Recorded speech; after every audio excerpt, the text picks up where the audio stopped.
নবী আমার রাতের বেলাতে তাহাজ্জুদের নামাজ পড়ে পড়ে নফল পড়ে পড়ে এত লম্বা লম্বা তেলাওয়াত করতেন, নবীর পা দুটো কিন্তু মোটা মোটা হয়ে ফেলে যেত। আল্লাহর নবীর বিবি মা আয়েশা রাদিয়াল্লাহু তাআলা আনহা নবীকে বললেন, নবী গো, আল্লাহ রাব্বুল আমিন আপনার আগেকার গুনাহ maaf করে দিয়েছেন গো নবীজি, আল্লাহ আপনার পিছনের গুনাহ maaf করে দিয়েছেন। আল্লাহ নবী গো, আগেকার গুনাহ আল্লাহ maaf করে দিয়েছেন, পিছনের গুনাহ maaf করে দিয়েছেন গো দয়ার নবী। তবে এত কষ্ট করে করে করে করে কেন আপনি ইবাদত বান্দেগি করেন? দেখেন এত লম্বা লম্বা তেলাওয়াত করেন নবী গো, তেলাওয়াতের কারণে আপনার পা মোটা মোটা হয়ে ফেলে যায়। নবীজি কেন আপনি এত কষ্ট করছেন? আপনার তো আল্লাহ আগে কারো গুনাহ maaf, পিছে কারো গুনাহ maaf, সব গুনাহ maaf করে দিয়েছেন। আপনি তো গুনাহ থেকে মাসুম, তো কি কারণে এত লম্বা লম্বা ইবাদত করছেন? নবী আমার কি বলেছিলেন জানেন? এই আমার ভাইরা খালারা শুনেন, আল্লাহর নবী বিবির কথাটা শুনে বলছেন, আয়েশা রে আনাকুনা আবদান শাকুরা, আয়েশা আল্লাহ যে আমার গুনাহকে maaf করে দিয়েছেন, তবে আল্লাহ রাব্বুল আমিনের কি আমি শুকরিয়া আদায় করব না? আল্লাহর শুকরগুজার বান্দা আমি হব না? আল্লাহ যে আমার গুনাহকে maaf করেছেন, তো কি আল্লাহর আমি শুকরিয়া আদায় করব না? এ ভাই আমার মায়েরা খালারা, যদি এবার আপনাকে বলি ভাইরে, আল্লাহর নবীর গুনাহ আগে কারো maaf, পিছে কারো গুনাহ maaf। সেই নবী যদি তাহাজ্জুদে নফল নামাজ পড়াতে ইবাদত করতে গিয়ে যদি পাকে ফুলিয়ে দেয়, তা আমি আপনি কি করতে পারি বা কি করা দরকার? একজন সাহাবীর ঘটনা শুনেন আপনি। আহা, একজন সাহাবীর ঘটনা শুনেন, সহিহ বুখারী শরীফের হাদিস। আব্দুল্লাহ ইবনে আমর রাদিয়াল্লাহু তাআলা আনহু, আব্দুল্লাহ একজন সাহাবীর নাম। বিবাহ করার আগে ভালো করে শুনবেন, গোটা গোটা রাত ইবাদত বান্দেগি করে করে কাটিয়ে দেয়। দিনের বেলাতে রোজা, দিনের বেলাতে রোজা আর রাতের বেলাতে শুতে না, গোটা গোটা রাত তাহাজ্জুদ পড়ে পড়ে কাটিয়ে দেয়। একদিন গেল, দুদিন গেল, 5 দিন গেল, 10 দিন গেল। ওর বাপ, আব্দুল্লাহর বাপ আমর রাদিয়াল্লাহু তাআলা আনহু তখন কি করলেন? বেটার বিয়ে দিয়ে দিলেন। আমরা কি করছি? যখন বেটা খাটতে শিখে তখন বেটার বিয়ে দিই। বেটা ইবাদত করতে পারছে কি পারে না, এদিকে আমরা দিনে আমাদের আর সাহাবায়ে কেরামের আমল দেখেন। আব্দুল্লাহ বলছেন আমার বাপ বিয়ে দিয়ে দিলেন আমার, আমরা বলছেন আমি বেটার বিয়ে দিয়ে দিই। বেটার বিয়ে হয়ে গেল। কেন বিয়ে দিলেন? এই জন্য বিয়ে দিলেন যে আমার বেটা দিনের বেলাতে রোজা করছে আর রাতের বেলাতে তাহাজ্জুদের নামাজ পড়ছে। বহুটা যদি বাড়িতে আসে তো বহুটার কাছে একটু সময় দিবে, কবে হয়তো রোজা করবে, কবে করবে না, কবে রাতের বেলাতে বহুর কাছে আরাম করবে, কবে হয়তো তাহাজ্জুদ পড়বে। এই জন্য বেটার বিয়ে দিয়ে দিলেন। একদিনকার ঘটনা। এবার আমরা রাদিয়াল্লাহু তাআলা আনহু আব্দুল্লাহর বাপ বহুকে যায় বলছেন, বহুকে খবর লিখেন, মারে কেমন আছো রে মা, তুমি কেমন আছো মা, তুমি কেমন আছো? এই জন্য আপনারা বলি বহুর খবর নেবেন। যদি কোনো শ্বশুর বহুর খবর নেয় তো আর কোনো হবে না। আব্দুল্লাহ রাদিয়াল্লাহু তাআলা আনহুর আব্বা জানা আমরা চলে গেলেন বহুর কাছে। বহুকে বলছেন, মা রে তুমি কেমন আছো রে মা, তুমি কেমন আছো? বহু মা বলছেন, আব্বাজি খুব ভালো আছি, আল্লাহ রাব্বুল আমিন খুব ভালো রেখেছেন, খুব ভালো আছি, খুবই সুখে আছি, আরামে আছি। এইবারে তখন শ্বশুর বলছেন, বহুমা আমার বেটা আব্দুল্লাহর ব্যবহার কেমন? আমার আব্দুল্লাহ তোমার সাথে কি ব্যবহার করে? আমার বেটা আব্দুল্লাহকে তুমি কেমন পেয়েছো? খবর লিখে দেখেন বহু, যে বলছে বহুমা আমার বেটা যে আব্দুল্লাহ আছে, কেমন চাল চরিত্র, কেমন ব্যবহার, কেমন কেমন ব্যবহার করে তোমার সাথে আমার বেটা। বহু দেখেন সুবহানাল্লাহ, শ্বশুরকে বলছেন, কি বলছেন?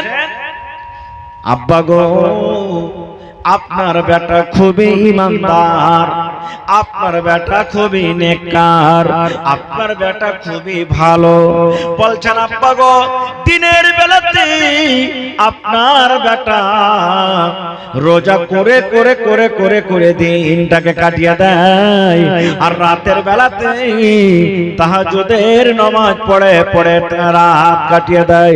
বলছেন আব্বা গো আমি যেদিন থেকে আমার স্বামীর বাড়িতে আমি এসেছি, আমার হাত খানটা পর্যন্ত পর্যন্ত আপনার বেটা এখনো ছুঁয়ে দেখেনি, আমার গা খানে এখন পর্যন্ত হাত দেয়নি।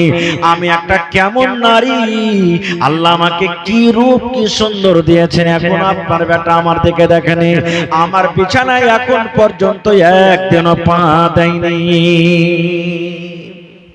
বহুতে বলছেন আপনার বেটা খুব ভালো, কিন্তু আব্বা জানেন যেদিন থেকে আমি আপনার বেটার বাড়িতে এসেছি, অর্থাৎ আপনার বেটা যেদিন থেকে আমাকে বউ করে এনেছে, আপনার বেটা আমার গা খানটাকে ছয়নি, কাপড় খানটাকে ছয়নি, আমার বিছানায় পা খানটা পর্যন্ত ঠেকায়নি যে আমার বহুটা কেমন।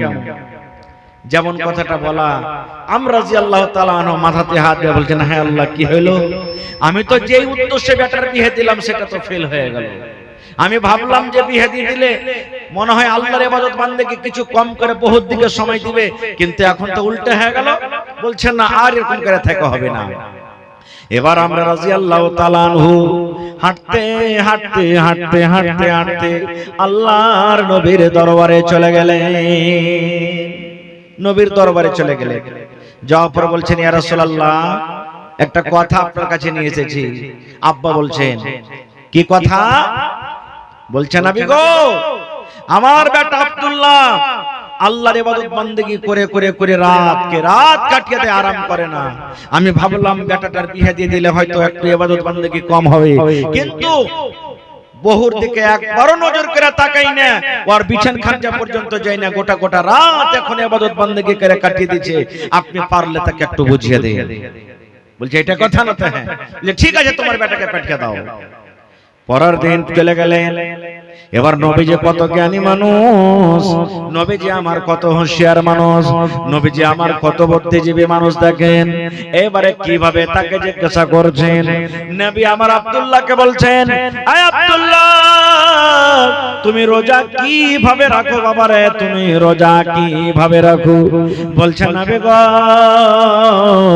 আমি প্রত্যেক দিন রোজা রাখি, নফল রোজা রাখি। এইবারে নবীজি বলছেন, তুমি 5 ওয়াক্ত নামাজ পড়ো? জি আমি পড়ি। নবী বললেন, কোরআন কিভাবে পড়ো? বলছেন, নবী গো প্রত্যেক রাতে আমি তাহাজ্জুদের নামাজ পড়ে পড়ে গোটা কোরআনকে আমি শেষ করে দিই। আমি আলহামদুলিল্লাহ থেকে শুরু করি আর সূরা নাস পর্যন্ত এই 30 পারা কোরআন আমি এক রাতে আমি নামাজে তেলাওয়াত করে করে করে আমি শেষ করে দিই। একটা রাতে গোটা কোরআন শেষ। বুঝে দেখেন তো কেমন ইবাদত বান্দেগী ছিল তাদের। কথাটা যখন শোনা পর এবার নবীজি তখন বলছেন যে তুমি বিয়ে শাদী করেছো? বলছে, জি হুজুর আমার তো বহু বাড়িতে আছে। এবার নবী বললেন, বিয়ে যখন তুমি করেছো রে বান্দা, তোমার স্ত্রী যখন বাড়িতে আছে, তুমি দিনের বেলাতে রোজা রাখো আর রাতের বেলাতে তাহাজ্জুদ পড়ে পড়ে রাতটাকে কাটিয়ে দাও, তাহলে তুমি তোমার বিবির কাছে তুমি কখন যাও? আয় আমার সাহাবী শুনো, আল্লাহ রাব্বুল আলামিন তোমাকে চোখ দিয়েছে বান্দারে, এই চোখের তোমাকে হক আদায় করতে হবে। আল্লাহ তোমাকে যে একটা বাড়ি দিয়েছে, এই বাড়ির তোমার হক আদায় করতে হবে। আল্লাহ তোমাকে বিবি দিয়েছেন, বিবির তোমার হক আদায় করতে হবে। তোমার বাড়িতে মেহমান আসতে গেলে মেহমানের হক আদায় করতে হবে। আর সমস্ত হক ওয়ালার হককে মেরে যদি তুমি এক আল্লাহর ইবাদত বান্দেগী করো, এরকম ইবাদতে আল্লাহ রাব্বুল আলামিন খুশি হবেন না। তুমি সবারই হক মেরে খালি আল্লাহর ইবাদত বান্দেগী করবে, এরকম ইবাদত আল্লাহ খুশি হবে না।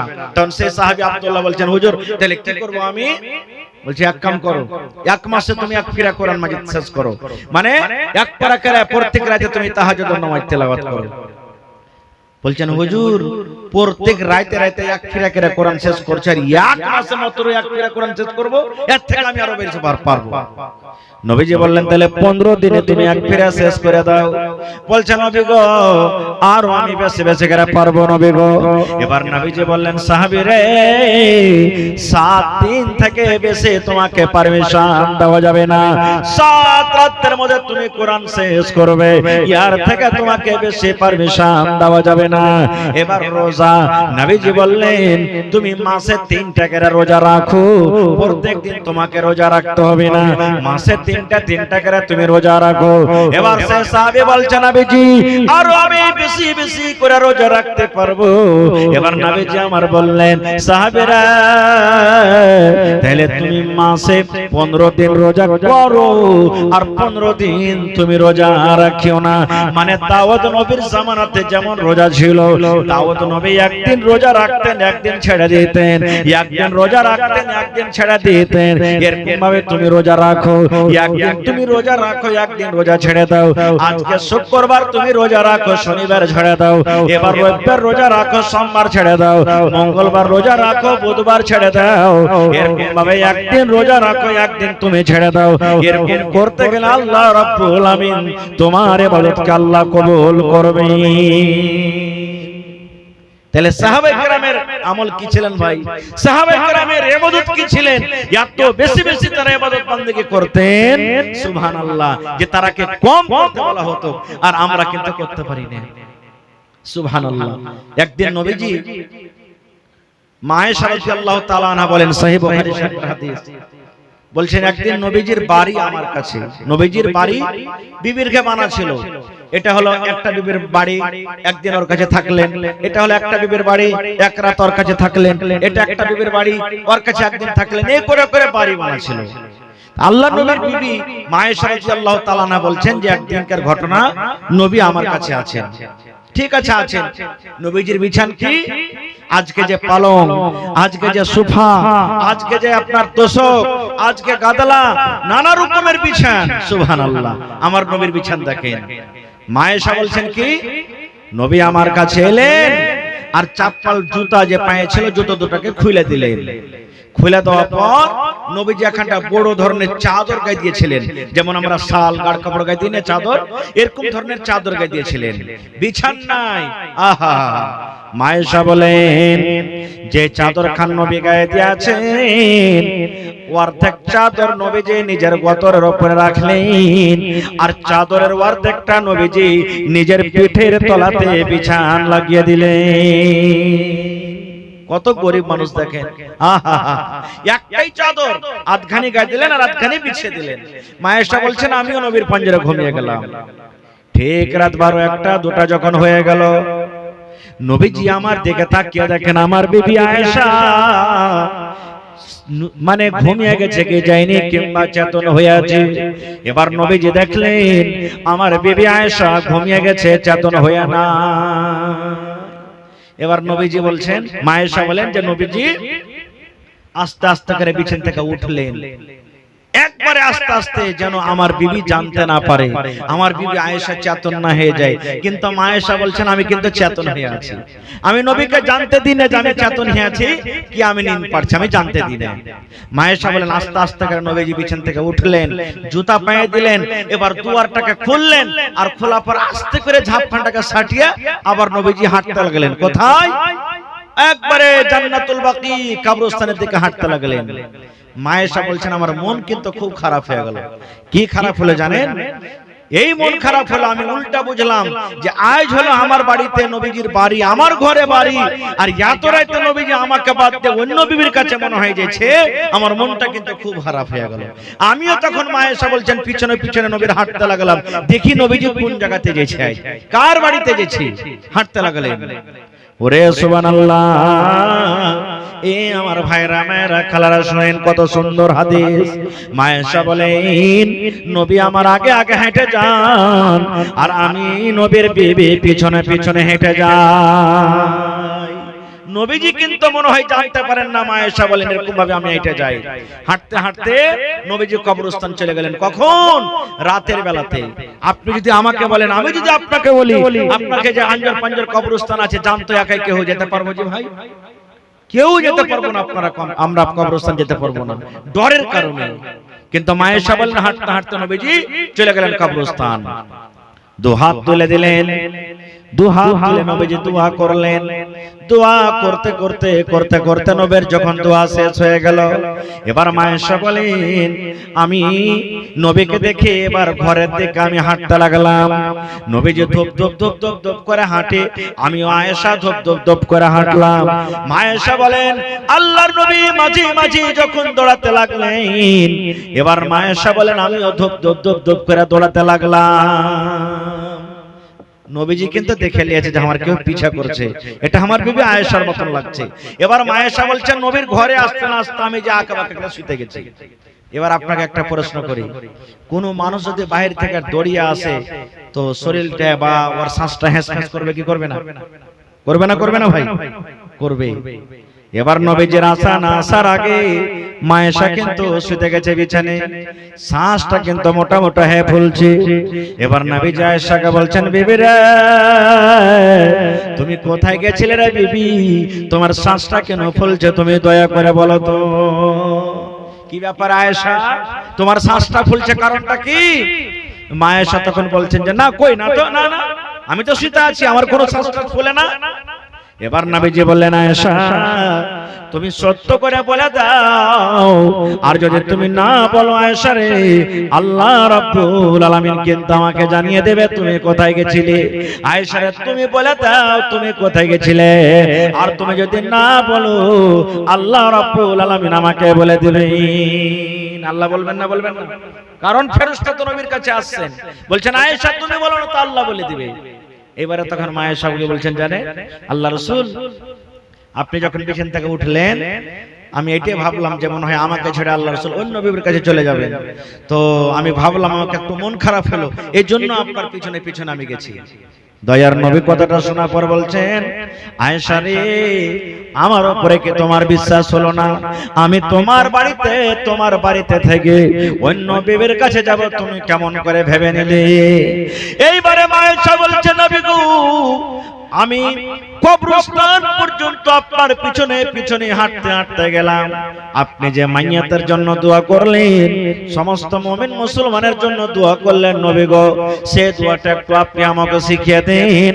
আমার মা মরে গেছেন, আব্বা মরে গেছেন, দাদা মরে গেছেন, নানা মরে গেছেন, কত আত্মীয় স্বজন কবরের ভিতরে শুয়ে আছে, তাদের জন্য যদি আমি দোয়া করি কিভাবে দোয়া করব একটু কথাটা বলেন তো।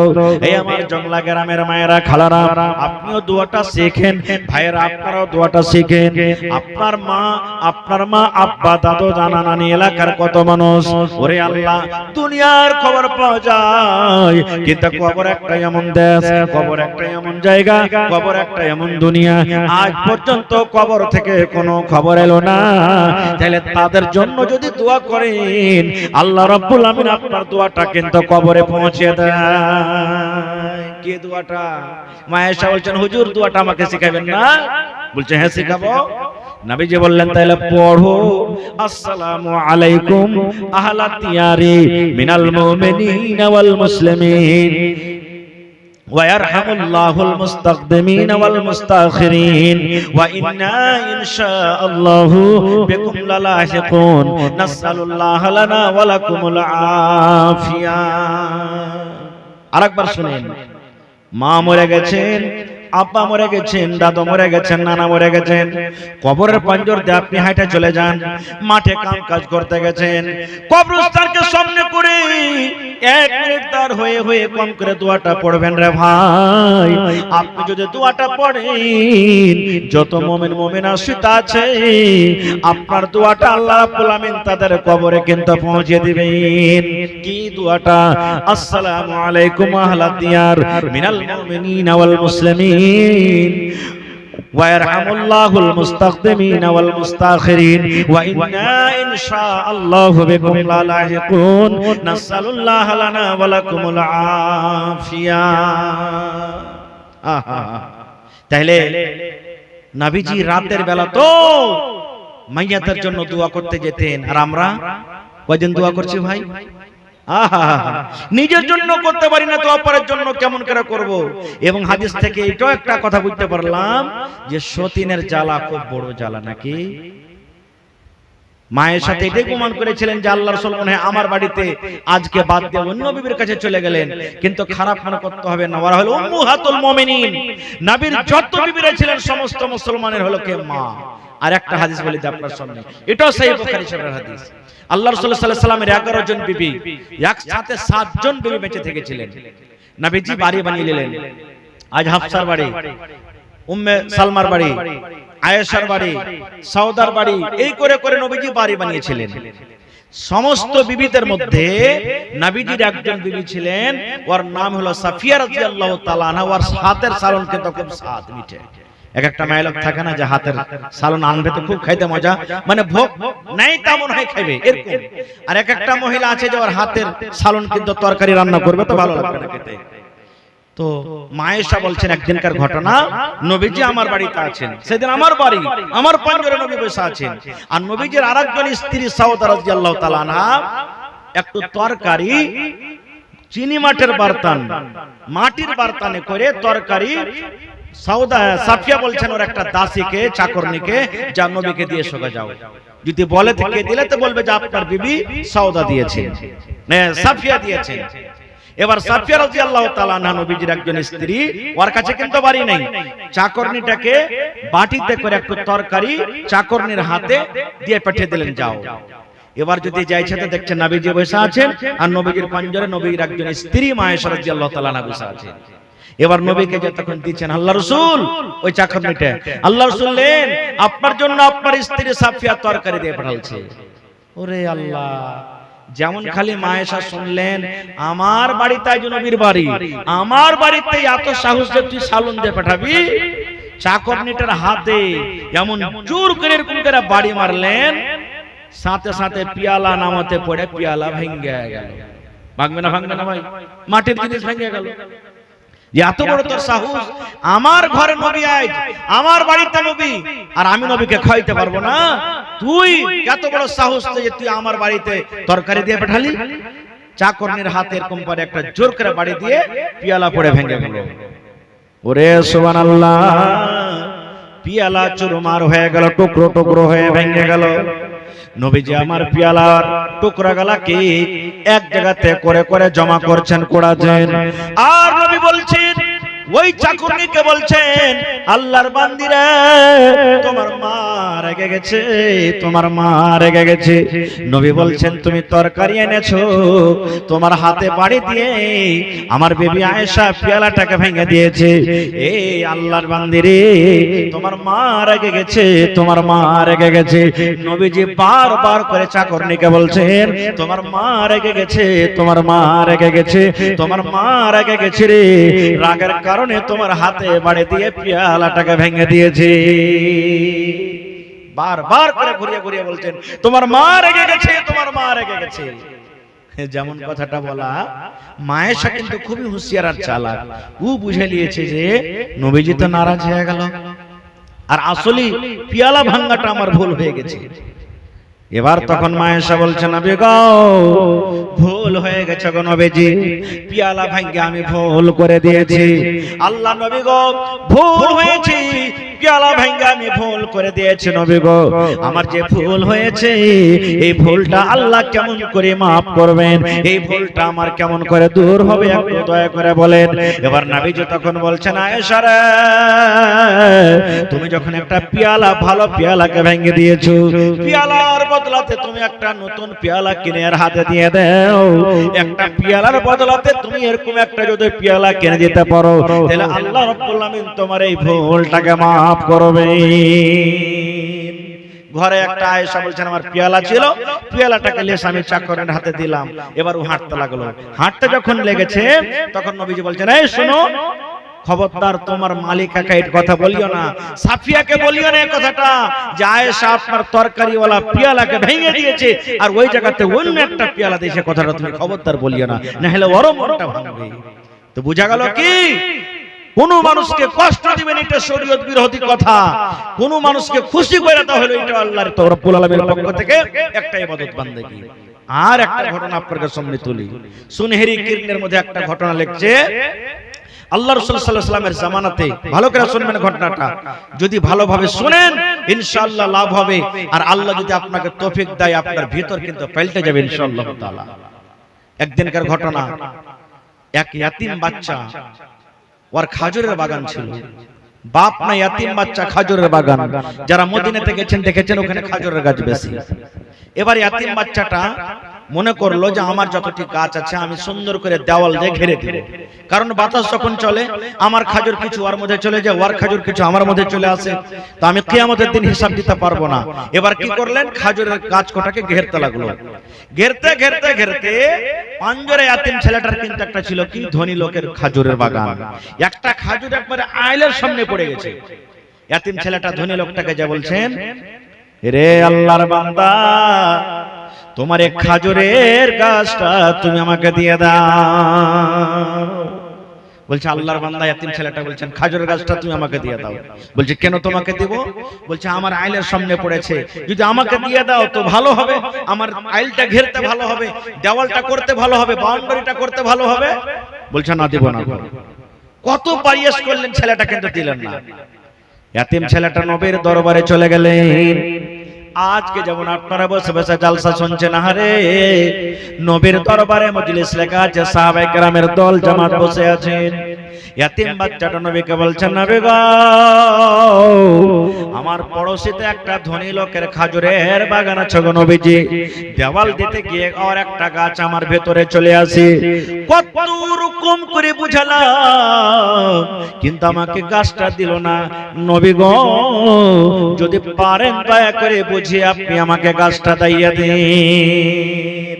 হুজুর, যদি পারেন একটু আপনি পারিয়াস করেন, গাছটা আমাকে দিয়ে দেন। বলছে যাও লোকটাকে ডেকে নিয়ে এসো। হাজির হয়ে গেলেন। নবীজি বললেন, আরে আল্লাহর বান্দা, দিয়ে দাও ইয়াতিম ছেলেটাকে তোমার একটা না খাজুরের গাছ, জি অত অত তোমার বাগান লেগে আছে, একটা গাছ দিলে কি হবে, দিয়ে দাও ছেলেটাকে গাছ। বলছে দিব না, আমার দরকার না, আমি দিব না। খুব নবীজি আমার অফার দিয়ে দিলেন, হে আল্লাহর বান্দারে, যদি তুমি এই গাছটা ইয়াতিম বাচ্চাকে দিয়ে দাও, আল্লাহ রাব্বুল আলামিন কিয়ামতের দিন এই গাছটার বদলাতে তোমাকে আল্লাহ জান্নাতের একটা গাছ দান করবে। হে আল্লাহর বান্দা, নবীজি আমি অফার দিয়ে দিলাম, যদি এই খাজুরের গাছটা তুমি দিতে পারো, এই খাজুরের গাছের বদলাতে আল্লাহ জান্নাতে কি দেবেন? কথা বলেন, একটা গাছ দিয়ে দিবেন। তাও কিন্তু ইনকার করে গেল। আপনারা যেমন জালসা শুনছেন, আহারে সাহাবে কেরামের মধ্যে একজন সাহাবী, ওর নাম হলো আবু দাহদা রাদিয়াল্লাহু তাআলা আনহু। কথাটা শুনে ওর রুয়া কিন্তু খাড় হয়ে গেছে।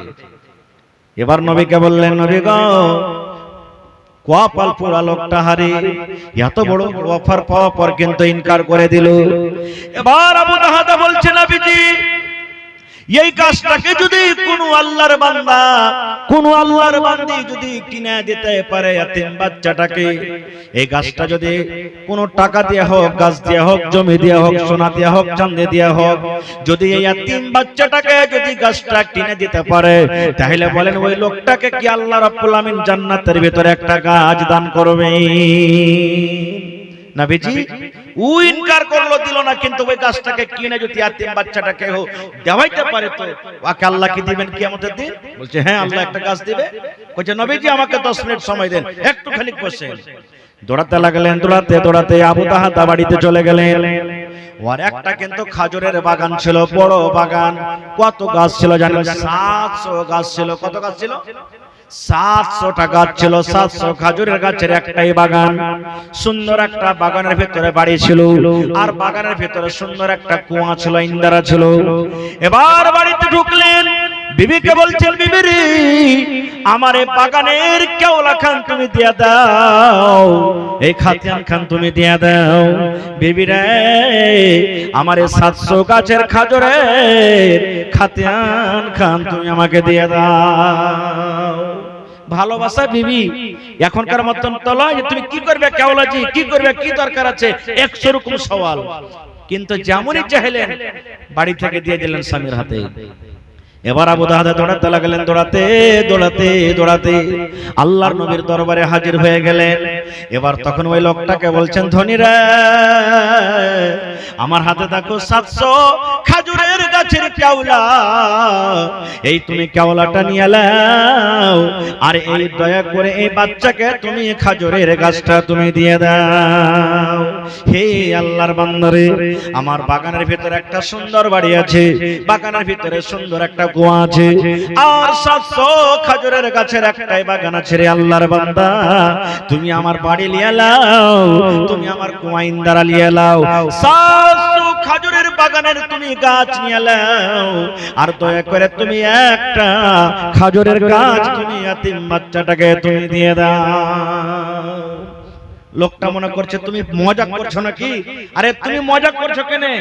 একটা খেজুরের গাছের বদলাতে তুমি 700 গাছ দিয়ে দিবে আমাকে? বলছে হ্যাঁ। দিয়ে দিলেন। আবু তাহাতা কেওয়ালা খানটা ওর হাতে থামিয়ে এবার বাড়িতে চলে আসছে। বাড়িতে যখন ঢুকছেন, আগুনের ভেতরে আর যাই না, এবার দেরি থেকে বিবিকে ডাকতে বলছেন, বিবি রে বাড়ি ছেড়ে দাও রে বিবি, বাড়ি ছেড়ে দাও। বিবি বলছেন, স্বামী গো কেন বাড়ি ছাড়বো? বলছে, বিবি রে এই বাগান বিক্রি করে দিয়েছি, এই বাগানটাকে বিক্রি করে দিয়েছি, এই বাগানকে বেচে দিয়েছি, আজ থেকে আমার বাগান নয়, এই বাড়ি আমার নয়। বিবি রে এই বাগানের ভিতরে যে ইন্দারা কুয়া আছে, এই কুয়াটা আমার নয়। ও ভালোবাসা বিবি, দরকারের যেগুলা সামান আছে সামান তুমি নিয়ে নাও, আর ছেলে মেয়েগুলাকে নিয়ে তুমি বাড়ি থেকে বের হয়ে যাও। আজকের পর থেকে এই বাগান আমার নয়, এই বাড়ি আমার নয়, এবং এই বাগানের ভেতরে কুয়াও আমার ইন্দারা নয়। ছেড়ে দাও, তাড়াতাড়ি করে এসো। এই আল্লাহর বান্দি দেখেন, এবারে আবু তাহাতা বলছেন, আমার স্ত্রী আমাকে বলছেন, স্বামী গো একটা কথা বলবো। বলছে কি? বলছে কত টাকাতে বিক্রি করলেন বাগানটা? বাগানটা কত টাকাতে বিক্রি করলেন? ওরে সুবহানাল্লাহ। আবু তাহাতা বলছেন, বিবি রে কত টাকাতে বিক্রি করতে পারিনি রে বিবি, জান্নাতের মাত্র একটা গাছের বিনিময়ে আমি এই বাগানকে বিক্রি করে দিলাম। বিবি রে জান্নাতের একটা গাছের বিনিময়ে, জান্নাতের একটা গাছের বদলাতে আমি এই বাগানটাকে বিক্রি করে দিলাম। এবার বিবি বলছেন, স্বামী গো জান্নাতে আল্লাহ যে একটা গাছ দিবেন গো স্বামী, যে গাছটা কত বড় হবে, গাছটা কত বড় একটু দয়া করে বলেন তো। এবার আবু দাদা বলছেন, বিবি রে আল্লাহর নবী বলেছেন জান্নাতের ভিতরে একটা গাছ হবে রে বিবি, কত বড় শুনে নাও। একটা সুন্দর মজবুত হাট্টা নওজওয়ান একটা যদি ঘোড়ার উপরে চড়ে নেয়, আর ঘোড়াটা হলো খুব মজবুত, আল্লাহ রাসূল বলেছেন বিবি রে একটা নওজওয়ান হাট্টা নওজওয়ান শরীর মজবুত, আর যদি একটা সুন্দর তেজ ঘোড়াতে চড়ে নেয়, আর লোকটা যদি গাছের তলাতে ছায়াতে গাছের তলাতে হাঁটতে লাগে, কতদিন হাঁটবে বিবি রে? একদিন নয়, দুদিন নয়, এক সপ্তাহ, এক মাস নয়, এক বছর, 2 বছর নয়, মিয়াত আমিন। নবী বলেছেন ওই লোকটা ঘোড়ার পরে যদি চড়ে একদিন ও এক সেকেন্ড আরাম না করে, এক লাগাতারে যদি 100 বছর পর্যন্ত গাছের তলা হেঁটে চলে যায়। আবু তাহাতা বলছেন, বিবি রে নবী আমার বলেছেন 100 বছর শেষ হয়ে যাবে, কিন্তু গাছের তলা পার করতে পারবে না। নারে তাকবীর। এই দুনিয়া ছেড়ে চলে যাব একদিন, মায়ারি বাঁধন ভেঙে যাবে একদিন, এই দুনিয়া ছেড়ে চলে যাব একদিন, মায়ারি বাঁধন ভেঙে যাবে একদিন। আসবো না আমি আর এ ভবনে কোনদিন, আসবো না আমি আর এ ভবনে কোনদিন, এই দুনিয়া ছেড়ে চলে যাব একদিন, মায়ারে বাঁধন ভেঙে যাবে একদিন। ভাই মুসলমান, তো সাহাবায়ে কেরামের ইবাদত দেখেন, সাহাবায়ে কেরামের আমল দেখেন। নবীজি একদিন সাহাবায়ে কেরামকে নিয়ে বসে আছেন, যেখানে মুসলমান থাকবে ওখানে মসজিদ থাকবে, মুসলমানের মান শান হলো মসজিদ। নবীজি হিজরত করে মদিনায় চলে গেলেন, মসজিদ একখানটাও নাই, একটা মসজিদ নাই, মসজিদ বানাইতে হবে। মাশাআল্লাহ, যেমন আজকে আপনারা মসজিদ বানাইতে বসেছেন, মসজিদ বানাইতে হবে। যেমন আপনারা জালসা করেছেন, তামাশরা করেছেন 10টা লোক নিয়ে, নবীজি সাহাবীরা কেলে বলেন, হ্যাঁ গো মদিনাতে মসজিদ বানাইতে হবে, মসজিদ নেই, তো কোন জায়গাতে মসজিদ বানবে? এখন যেখানে মসজিদ বানা আছে মসজিদে নববী, এই জায়গাটা কিন্তু পছন্দ হয়ে গেল। নবীজি বলছেন এই জায়গাটা কার? এখানে কিন্তু মসজিদ হলে খুব ভালো হতো। তো সাহাবায়ে কেরাম বলছেন হুজুর এটা দুটো ইয়াতিম বাচ্চার জমি। কি বলছেন? দুটো ইয়াতিম বাচ্চা, একটা নাম সাহাল, একটা নাম সোহেল। বলছে ডাকো ওরাকে। দুজন চলে গেলেন। এবার নবীজি বললেন হে সাহাল সোহেল এই জমিনটা হলো কার? ইয়াতিম বাচ্চা দুটো বলছেন নবীজি আমাদের। নবী আমার বললেন জমিনটাকে কি তোমরা বিক্রি করবে না? জমিনটাকে তোমরা বিক্রি করে দাও। সাহাল সোহেল বলছেন ইয়াতিম বাচ্চা ইয়া রাসূলুল্লাহ কেন বিক্রি করব? দয়ার নবী বললেন হে আল্লাহর বান্দা, যদি তোমরা এই জমিনটাকে বিক্রি করে দাও, এখানে আল্লাহর ঘর বনবে, এখানে আল্লাহর ইবাদতখানা বনবে, এখানে মসজিদ বনবে, মানুষরা আল্লাহ রাব্বুল আলামিনের ইবাদত বندگی করবে, আল্লাহর ঘর বনবে। ইয়াতিম বাচ্চা দুটো বলছেন হুজুর আমরা বিক্রি করব না, দান করে দিলাম। বিক্রি করব না, দান করে দিলাম। নবীজি বললেন না তোমাদের দান লাও হবে না। ইয়াতিম বাচ্চা দুটো বলছেন হুজুর কেন দান নেবেন না? ইয়াতিম বলে কি হাকারত করছেন? নবী আমার বললেন রে আল্লাহর বান্দারা, ইয়াতিম বলে আমি হাকারত করিনি রে, এই জন্য আমি বললাম তোমাদের দান নেব না। তোমাদের বাপ নাই, দুনিয়া থেকে তোমরা বাপ হারা হয়ে গেছো, তোমরা ইয়াতিম বাচ্চা, তোমাদের আব্বা জান তোমাদের ভাই তোমরা তোমাদের দুজনের জন্য এই সম্পদে মাল রেখে গেছেন, এটাও যদি তোমরা বিক্রি করে দাও তাহলে তোমরা কি করে খাবে? তোমরা বিক্রি করে দাও, যা টাকা হবে ওয়াজিব তোমাদেরকে দান টাকা দেওয়া যাবে, তোমরা বিক্রি করে দাও, তোমরা দয়া করে বিক্রি করে দাও। এইবারে নবীজি আবু বকরকে বলছেন আবু বকর মদিনার জমিনের রেট পাতা করো, মদিনার গ্রামে জমিনের রেট পাতা করো, কি করে জমিন খরিদ বিক্রি হয়, যত টাকা লাগবে আবু বকর এই ইয়াতিম বাচ্চা দুটাকে তোমরা এই টাকা দিয়ে দাও। সুবহানাল্লাহ। আজকে দেখি কি আবু দাহাদা হবে, জান্নাতের একটা গাছের বদলাতে 700 খাজুরের বাগানকে দান করে দিয়েছেন, ঘরকে দান করে দিয়েছেন, কুয়াকে দান করে দিয়েছেন। আজকে সাহাল সোহেল কে হবেন? সুবহানাল্লাহ। নবী বলেছেন মান বানা লিল্লাহি মসজিদান বানাল্লাহু লাহু বাইতান ফিল জান্নাহ, যে আল্লাহ রাব্বুল আমিনের ইবাদত করার জন্য, আল্লাহকে রাজি করার জন্য আল্লাহর ঘর মসজিদ বানাবে, আল্লাহ রাব্বুল আমিন তার জন্য জান্নাতের ভিতরে একখান ঘর বানিয়ে দেবেন। দুনিয়াতে মসজিদ বানাবেন, আল্লাহ জান্নাতের ভিতরে ঘর বানিয়ে দেবে। দুনিয়াতে আপনি মাটির ইট দিয়ে মসজিদ বানাবেন, সিমেন্ট দিয়ে মসজিদ বানাবেন, ইট গিট্টি বালু দিয়ে বানাবেন, আল্লাহ রাব্বুল আমিন আপনার বদলাতে এই মসজিদের বিনিময়ে জান্নাতে ঘর বানাবে, যার দেওয়াল হবে একখান ইট এবং একখান সোনা।